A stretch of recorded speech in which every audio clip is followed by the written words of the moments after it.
എല്ലാ ഉദ്യോഗാർത്ഥികൾക്കും സയൻസിന്റെ പുതിയൊരു ക്ലാസ്സിലേക്ക് സ്വാഗതം. ടോപ്പിക് വൈസ് ആയിട്ട് എക്സാമുകളൊക്കെ അടുത്തു. എല്ലാവരും അപേക്ഷ അയച്ചു അല്ലേ? ലാസ്റ്റ് ഡേറ്റിനൊന്നും കാത്തു നിൽക്കാൻ പാടില്ല കേട്ടോ. അതിന് മുമ്പ് തന്നെ നമ്മൾ അപേക്ഷ അയച്ചു എന്നുള്ളത് ഉറപ്പ് വരുത്തുക എന്നതാണ് ആദ്യം ചെയ്യേണ്ട ഡ്യൂട്ടി എന്ന് പറയുന്നത്. അപ്പൊ നമുക്ക് എന്ത് ചെയ്യാം? പുതിയ SSCRT ബേസ് ചെയ്തിട്ട് ടോപ്പിക് വൈസ് ആയിട്ട് നിങ്ങൾക്ക് മനസ്സിലാകുന്ന രീതിയിൽ PSCയുടെ ഇഷ്ട മേഖലകളെ എടുത്ത് നിങ്ങൾക്ക് ഓരോരോ ടോപ്പിക്കായിട്ട് തരാൻ പോവുകയാണ്.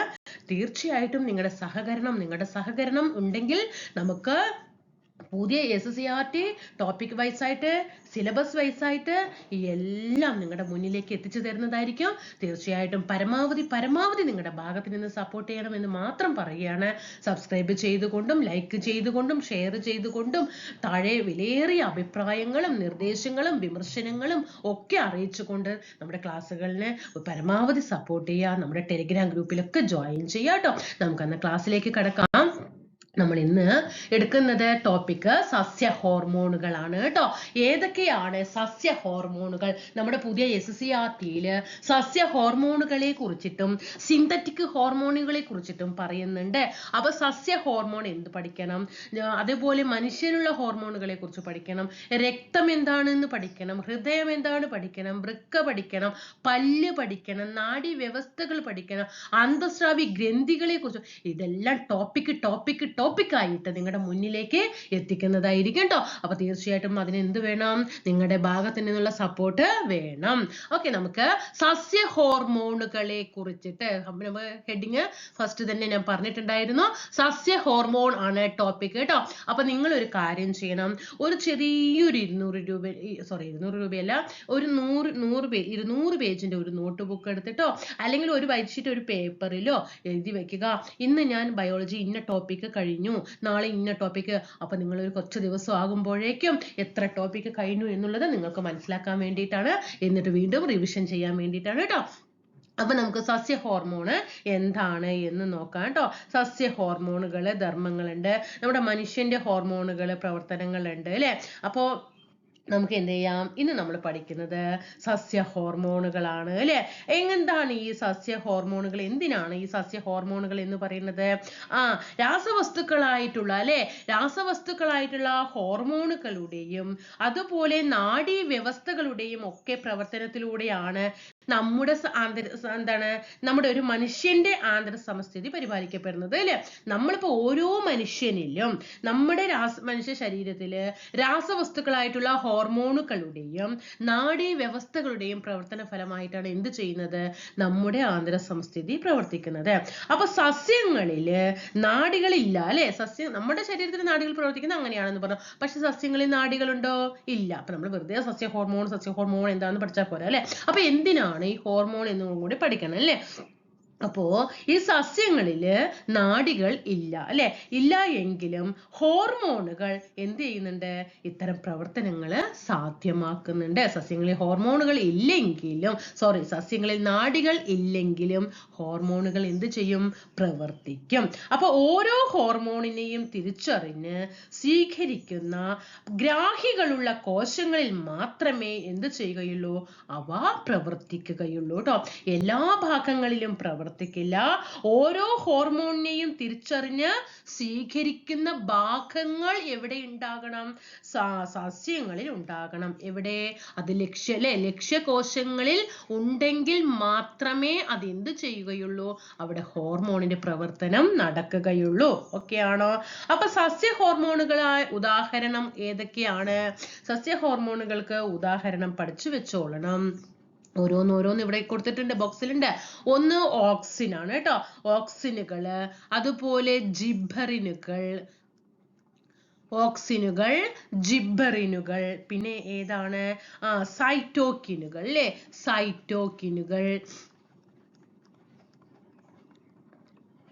സൈറ്റോകിനുകൾ പഠിച്ചല്ലോ. എന്നിവ എന്ത് ചെയ്യും? കോശവിഭജനവും വളർച്ചയും ഒക്കെ ത്വരിതപ്പെടുത്തുന്ന സമയത്ത് എഥിലിനും ആബ്സിസിക് ആസിഡും എന്ത് ചെയ്യും? എഥിലിനും ആബ്സിസിക് ആസിഡും എല്ലാം ഡീറ്റെയിൽ ബോക്സിലുണ്ട്. ഞാൻ ഒന്ന് ഒരു ഇൻട്രൊഡക്ഷൻ പറഞ്ഞു എന്ന് മാത്രമേ ഉള്ളൂ കേട്ടോ. എഥിലിനും ആബ്സിസിക് ആസിഡും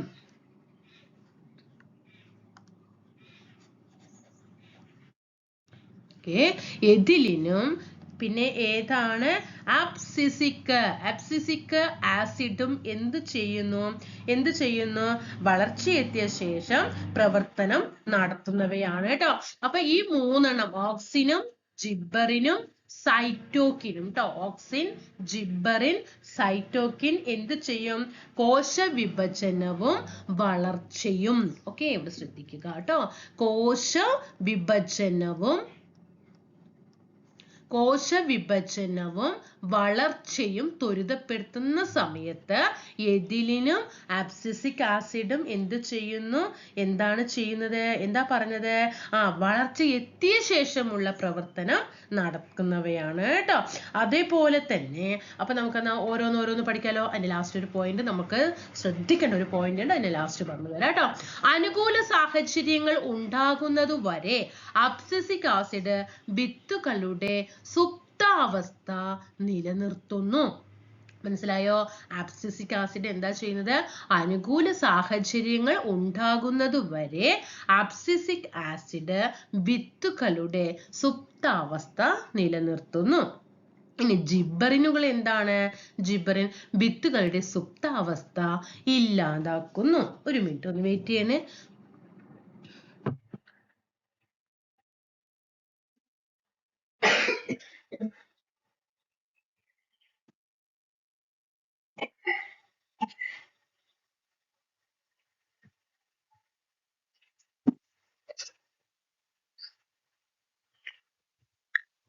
ഓക്കെ, നല്ല കോൾഡ് ഉള്ളത് കൊണ്ട് ഇടയ്ക്ക് ചുമ വരികയാണ്, അതുകൊണ്ടൊന്ന് മാറി നിന്നതാണ് കേട്ടോ. അപ്പൊ ജിബ്ബറിനുകൾ വിത്തുകളുടെ സുപ്താവസ്ഥയെ ഇല്ലാതാക്കുകയാണ് ചെയ്യുന്നത്. ഇനി സൈറ്റോകിനുകൾ എന്താ ചെയ്യുന്നത്? മുളയ്ക്കുന്ന വിത്തുകളിൽ കോശ വിഭജനത്തെയും വൈവിധ്യവൽക്കരണത്തെയും ഉത്തേജിപ്പിക്കുകയാണ് ചെയ്യുന്നത് കേട്ടോ. അപ്പോൾ ഓരോന്ന് പഠിക്കണേ. സ്റ്റേറ്റ്മെന്റ് ചേരുംപടി ചേർക്കല് ക്വസ്റ്റ്യൻസ് വന്ന് കയറും കേട്ടോ. അപ്പൊ അയ്യോ എന്ന് പറയാൻ പാടില്ല. സൈറ്റോകിനുകൾ എന്താ ചെയ്യുന്നത്? മുളയ്ക്കുന്ന വിത്തുകളിൽ ഇപ്പൊ ഇതാണ്ടോ, ഒരു വിത്ത് ഇവിടെ തന്നിട്ടുണ്ട് അല്ലെ, ആ വിത്ത് തന്നിട്ടുണ്ട്, ഇതാ മുളയ്ക്കുന്നുണ്ട് അല്ലെ. ആ മുളയ്ക്കുന്ന സമയത്ത് കോശ വിഭജനത്തെയും വൈവിധ്യവൽക്കരണത്തെയും ഉത്തേജിപ്പിക്കുകയാണ് ചെയ്യുന്നത്. ഇനി ഓക്സിനുകൾ എന്താ ചെയ്യുന്നത്? ഓക്സിന് കാണ്ഡത്തിന്റെ നീളം കൂട്ടുകയും പാർശ്വമുകുള വളർച്ചയെ തടയുകയും ട്രോപ്പിക ചലനങ്ങളെ നിയന്ത്രിക്കുകയും ചെയ്യുന്നു. ഓക്സിനുകൾ എന്താണ് ചെയ്യുന്നത്? കാണ്ഡത്തിന്റെ നീളം കൂട്ടുകയും പാർശ്വമുകുള വളർച്ചയെ തടയുകയും ട്രോപ്പിക ചലനങ്ങളെ നിയന്ത്രിക്കുകയും ചെയ്യുന്നു. ഓക്കെ ആണോ? ഇനി ജിബ്ബറിനും സൈറ്റോകിനുകളും എന്താ ചെയ്യുന്നത്? ഇവിടെ നോക്കൂ, കാണ്ഡങ്ങളിലും വേരുകളിലും കോശ വിഭജനത്തെ ഉത്തേജിപ്പിക്കുകയാണ് ചെയ്യുന്നത്. ഇനി സൈറ്റോകിനുകളോ പാർശ്വമുകുള വളർച്ചയെ ഉത്തേജിപ്പിക്കുന്നു. ഇലകൾ പഴുക്കുന്നത് വൈകിപ്പിച്ച് പച്ചപ്പ് നിലനിർത്തുന്നു. മനസ്സിലായോ? അപ്പൊ ഇവിടെ പിക്ചറിൽ നമ്മൾ കൊടുത്തിരിക്കുന്നത്, അപ്പൊ ഈ ഒരു അവസ്ഥയിൽ ഇതുണ്ടോ, വേര് നമ്മളൊരു വിത്ത് ഇട്ടു, ആ ഒരു ബോക്സിൽ ഓരോരോ ഘട്ടങ്ങൾ തന്നിട്ടുണ്ട് അല്ലെ. ഈ ഘട്ടങ്ങളിൽ എന്തൊക്കെയാണ് ഇവിടെ ജിബ്ബറിലും ചെയ്യുന്നത്, സൈറ്റോകിൻ എന്താ ചെയ്യുന്നത്, അബ്സിസിക് ആസിഡ് എന്താ ചെയ്യുന്നത് എന്ന് ഇവിടെ ഒരു ബോക്സിൽ പറഞ്ഞു അല്ലെ. അനുകൂല സാഹചര്യങ്ങൾ ഉണ്ടാകുന്നത് വരെ അല്ലെ, ഇതൊരു വിത്ത് തന്നിട്ടുണ്ട്, വിത്ത് മുളയ്ക്കാനുള്ള ഒരു അനുകൂല സാഹചര്യം ഉണ്ടാകുന്നവരെ അബ്സിസിക് ആസിഡ് വിത്തുകളുടെ സുപ്താവസ്ഥ നിലനിർത്തുന്നു എന്ന് പറയും. അപ്പൊ ഈ ഒരു ഘട്ടത്തിൽ ജിബ്ബറിൽ എന്ത് ചെയ്യും? വിത്തുകളുടെ സുപ്താവസ്ഥയെ ഇല്ലാതാക്കുകയാണ് ചെയ്യുന്നത്. എന്നാൽ സൈറ്റോകിൻ എന്ത് ചെയ്യും? മുളയ്ക്കുന്ന വിത്തുകൾ മുളച്ചു വരികയാണ്. അപ്പൊ കോശ വിഭജനത്തെയും വൈവിധ്യവൽക്കരണത്തെയും ഉത്തേജിപ്പിക്കുന്നു. എന്നാൽ ഒരു ചെടി വളർന്ന് ഈ അവസ്ഥയെത്തി. അപ്പൊ ഓക്സിനുകൾ എന്ത് ചെയ്യും? കാണ്ഡത്തിന്റെ നീളം കൂട്ടുകയും പാർശ്വമുകുള വളർച്ചയെ തടയുകയും ട്രോപ്പിക ചലനങ്ങളെ നിയന്ത്രിക്കുകയും ചെയ്യുന്നു. ഇനി ആ സമയത്ത് ജിബ്ബറിനും സൈറ്റോകിനും എന്ത് ചെയ്യും? കാണ്ഡങ്ങളിലും വേരുകളിലും കോശ വിഭജനത്തെ ഉത്തേജിപ്പിക്കുന്നു. സൈറ്റോകിനുകൾ പാർശ്വമുകുള വളർച്ചയെ ഉത്തേജിപ്പിച്ച് ഇലകൾ പഴുക്കുന്നത് വൈകിപ്പിച്ചിട്ട് എന്ത് ചെയ്യും? പച്ചപ്പ് നിലനിർത്തുന്നത് സൈറ്റോകിനുകളാണ്. ഇനി നോക്കൂ, ഈ ഫലവൃക്ഷം കണ്ടോ, ഇപ്പൊ ഫലമായില്ലേ. അപ്പൊ ഇവിടെ ഓക്സിനും ജിബറിനും സൈറ്റോകിനും എന്ത് ചെയ്യും? പൂക്കളുടെ ഉൽപാദനത്തെയും ഫലരൂപീകരണത്തെയും സ്വാധീനിക്കുന്നു. ഇവിടെ നിന്നൊക്കെ ആയിരിക്കും കൂടുതൽ ചോദ്യങ്ങൾ വരിക കേട്ടോ. ഓക്സിൻ എന്താ ചെയ്യുക? പൂക്കളുടെ ഉൽപാദനത്തെയും ഫലരൂപീകരണത്തെയും സ്വാധീനിക്കുന്നു. പൂക്കൾ ഉണ്ടാകുന്നതും ഫലങ്ങൾ ഉണ്ടാകാനും പഴങ്ങളൊക്കെ ഉണ്ടാകാനും സഹായിക്കുന്നത് ഓക്സിനാണ്. എന്നാൽ ജിബറിൻ എന്ത് ചെയ്യും? ഫലങ്ങളുടെയും വിത്തുകളുടെയും വളർച്ചയെ ഉത്തേജിപ്പിക്കുകയും ചെയ്യുന്നു അല്ലെ. അതിന് നല്ലൊരു എനർജി കൊടുക്കണം അല്ലെ, അത് ഉത്തേജിപ്പിക്കും. സൈറ്റോകിനിൻ എന്ത് ചെയ്യും? വളരുന്ന സസ്യഭാഗങ്ങളിലേക്കുള്ള പോഷക സംവഹനം പ്രോത്സാഹിപ്പിക്കുന്നു. ഇവിടെ ഇങ്ങനെയുള്ള ചോദ്യങ്ങളായിരിക്കും എപ്പോഴും ക്വസ്റ്റ്യൻസ് വരാറുള്ളത് കേട്ടോ. അങ്ങനെയാണ് ഓക്സിനുകൾ എന്ത് ചെയ്യും? പൂക്കളുടെ ഉൽപാദനത്തെയും ഫലരൂപീകരണത്തെയും സ്വാധീനിക്കുമ്പോൾ ഇവര് ജിബറിൽ എന്ത് ചെയ്യും? വളർച്ചയെ ഉത്തേജിപ്പിക്കും. പോഷക സംവഹനം പ്രോത്സാഹിപ്പിക്കുന്നത് സൈറ്റോകിനുമായിരിക്കും കേട്ടോ. ഇനി നോക്കിയേ, എഥിലീൻ എന്താ ചെയ്യുന്നത്?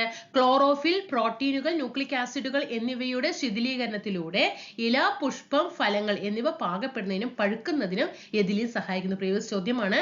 ക്ലോറോഫില്, പ്രോട്ടീനുകൾ, ന്യൂക്ലിക് ആസിഡുകൾ എന്നിവയുടെ ശിഥിലീകരണത്തിലൂടെ, അതായത് അവ ഇല്ലായ്മയിലൂടെ ഇലയും പുഷ്പവും ഫലങ്ങളും എന്നിവ പാകപ്പെടുന്നതിനും പഴുക്കുന്നതിനും എഥിലീൻ എന്ന ഹോർമോൺ സഹായിക്കുന്നുണ്ട്. ഇനി അബ്സിസിക് ആസിഡ് എന്താണ്? അബ്സിസിക് ആസിഡ് ABA അല്ലെ, സസ്യഭാഗങ്ങളുടെ വളർച്ച തടസ്സപ്പെടുത്തിക്കൊണ്ട് പ്രതികൂല സാഹചര്യങ്ങളെ നേരിടാൻ സസ്യങ്ങളെ സഹായിക്കുന്നു.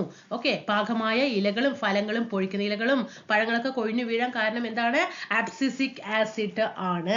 അബ്സിസിക് ആസിഡ് ആണ് ഇലകൾ താഴോട്ട് കൊഴിഞ്ഞു വീഴുന്നതും പഴങ്ങളൊക്കെ താഴെ വീഴുന്നതിനൊക്കെ കാരണം. പഴുക്കാത്ത മുന്നേ തന്നെ താഴെ വീഴുന്നില്ലേ, അതൊക്കെ പൊഴിക്കുന്നതിന് കാരണം അബ്സിസിക് ആസിഡ് എന്ന ഹോർമോണുകളാണ് കേട്ടോ.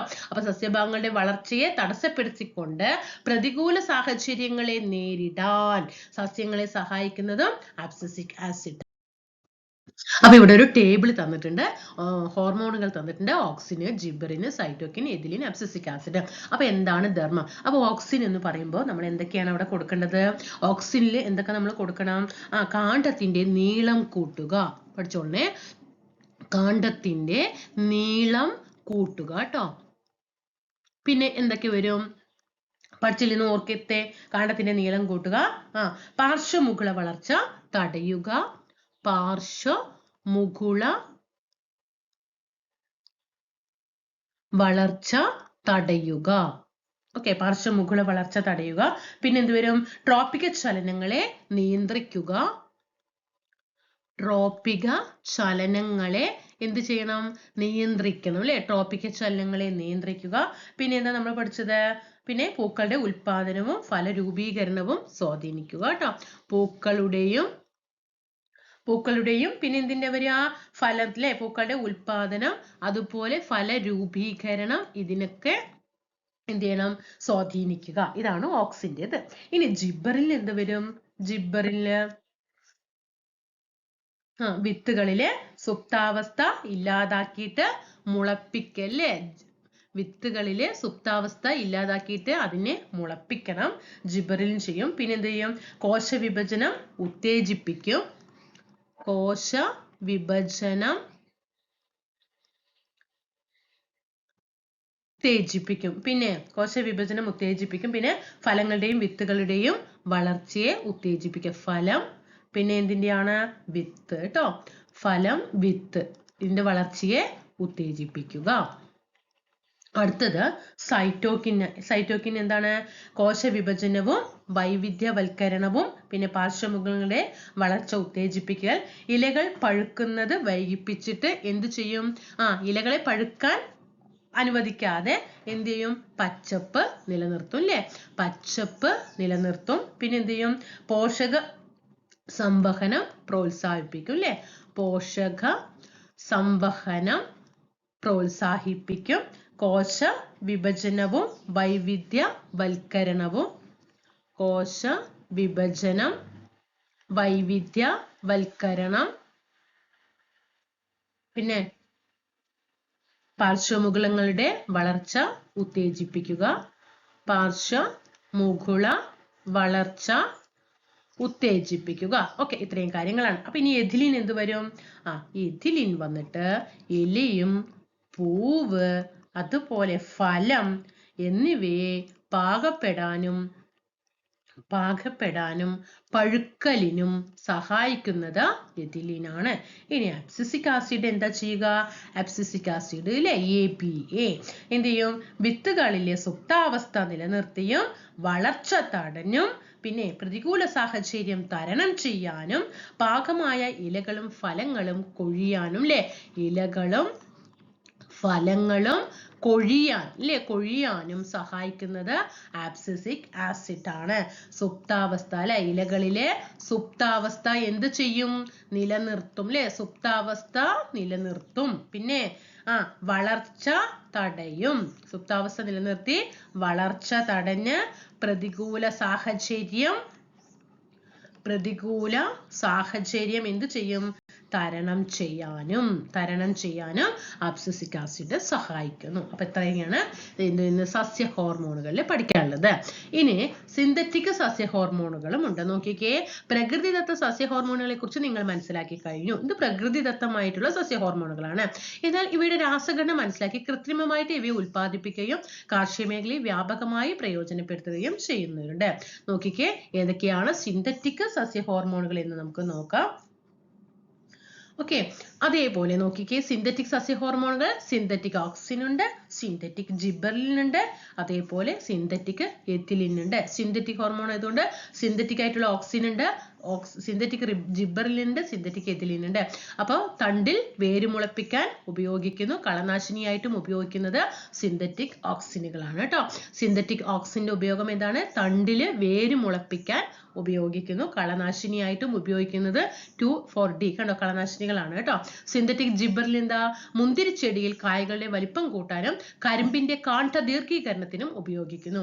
മുന്തിരിച്ചെടിയില് കായകളുടെ വലിപ്പം കൂട്ടാനും കരിമ്പിന്റെ കാണ്ഡ ദീർഘീകരണത്തിനും സഹായിക്കുന്നത് ജിബെർലിനാണ്. ഇനി സിന്തറ്റിക് എഥിലിനോ? ഫലങ്ങൾ പാകപ്പെടുത്തി ഒരേ സമയം വിളവെടുക്കാൻ കാർഷിക മേഖലയിൽ എഥിലിൻ പ്രയോജനപ്പെടുത്തുന്നു. വാഴപ്പഴം, തക്കാളി എന്നിവയെ ഒരേ സമയം പഴുപ്പിക്കാൻ എഥിലിൻ ഉപയോഗിക്കുന്നു. അപ്പൊ ഇത്രയാണ് സിന്തറ്റിക് സസ്യ ഹോർമോണുകളെ കുറിച്ചിട്ട് പഠിക്കാനുള്ളത്. ഓക്കെ ആണോ? ഓക്കെ, അപ്പൊ ഇത്രയും കാര്യങ്ങളൊക്കെ നമ്മൾ പഠിച്ചു അല്ലെ. അപ്പൊ നമുക്കൊരു കാര്യം ചെയ്യാം. ഞാനൊരു 2 ക്വസ്റ്റ്യൻ തരാം, നിങ്ങൾ അതൊന്ന് ചെയ്ത് ചെയ്യാൻ പറ്റുന്നുണ്ടോ എന്ന് നോക്കണം കേട്ടോ. കാണ്ഡത്തിലും വേരിലും കോശവിഭജനം ഉത്തേജിപ്പിക്കുന്ന 2 ഹോർമോണുകൾ. കോശവിഭജനം ഉത്തേജിപ്പിക്കുന്ന ഹോർമോണുകൾ ഏതാണ്? അതൊന്ന് ചെയ്തു നോക്കൂ, കിട്ടുന്നുണ്ടോ എന്നുള്ളത് നോക്കുക കേട്ടോ. അതുപോലെ പാർശ്വമുകുളങ്ങളുടെ വളർച്ച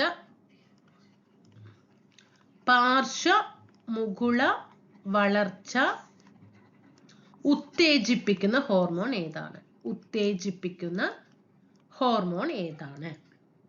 ഇനി പാർശ്വമുകുള വളർച്ച തടയുന്ന ഹോർമോൺ ഏതാണ്? ഒന്ന് ചെയ്തേ. ഇനി 3,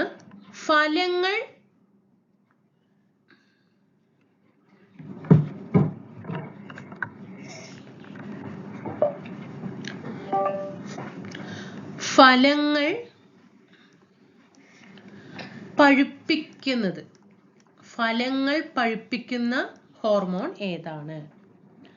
ഇനി ഫലങ്ങൾ പൊഴിക്കുന്ന ഹോർമോൺ ഏതാണ്?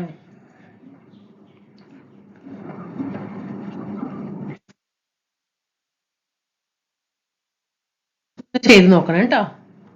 അപ്പോ ഇവിടെ ഏതാണ് ആൻസർ കിട്ടിയോ നിങ്ങൾക്ക്? കാണ്ഡത്തിലും വേരിലും കോശവിഭജനം ഉത്തേജിപ്പിക്കുന്ന ഹോർമോണുകൾ ഏതൊക്കെയാണ്? സൈറ്റോകിനിനും ജിബെർലിനുമാണ് കേട്ടോ. Cytokinin and gibberellin. Okay, cytokinin and gibberellin. ഇനി പാർശ്വവളർച്ച ഉത്തേജിപ്പിക്കുന്ന ഹോർമോൺ ഏതാണ്?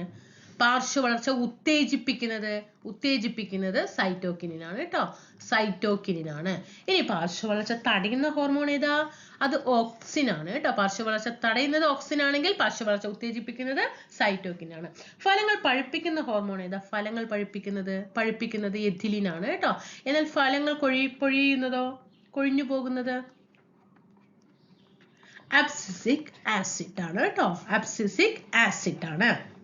എന്നാൽ ഒരു ചോദ്യം കൂടി തരാം, ചെയ്ത് നോക്കണേ. ഈ ഇല, നമ്മൾ നേരത്തെ പറഞ്ഞ കാര്യങ്ങളാണ്, ചെയ്യാൻ കഴിയുന്നുണ്ടോ നോക്കണം. ഇല, പൂവ്, ഫലം എന്നിവയെ എഥിലിൻ പാകപ്പെടുത്തുന്നത് എപ്രകാരമാണ്? എഥിലിൻ പാകപ്പെടുത്തുന്നത് എപ്രകാരമാണ്? ഇല, പൂവ്, ഫലം എന്നിവയെ എഥിലിൻ പാകപ്പെടുത്തുന്നത് ഏത് പ്രകാരമാണ്? എങ്ങനെയാണ്? നേരത്തെ പറഞ്ഞതാണ്. ക്ലോറോഫിൽ, പ്രോട്ടീനുകൾ,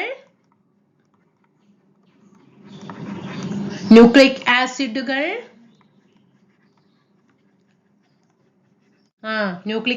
എന്നിവയുടെ ശിഥിലീകരണത്തിലൂടെയാണ് ഇല, പൂവ്, ഫലം എന്നിവയെ എഥിലിൻ പാകപ്പെടുത്തുന്നത്. ശിഥിലീകരണത്തിലൂടെയാണ്. ക്ലോറോഫിൽ, പ്രോട്ടീനുകൾ, ന്യൂക്ലിക് ആസിഡുകൾ എന്നിവയുടെ ശിഥിലീകരണത്തിലൂടെ. 2 ക്വസ്റ്റ്യൻസ് വെരി ഇമ്പോർട്ടന്റ് ആണ്.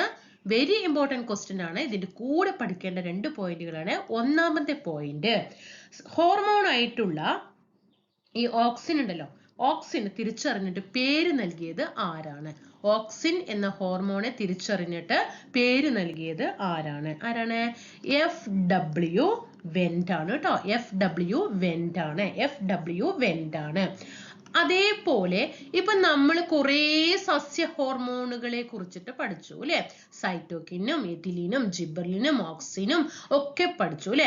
ഈ സസ്യ ഹോർമോണുകളുടെ പ്രവർത്തനം കൊണ്ട് മാത്രം അത് പഴുക്കാനും ഇല കൊഴിക്കാനും, അബ്സിസിക് ആസിഡ് ഒക്കെ പറഞ്ഞു അല്ലെ?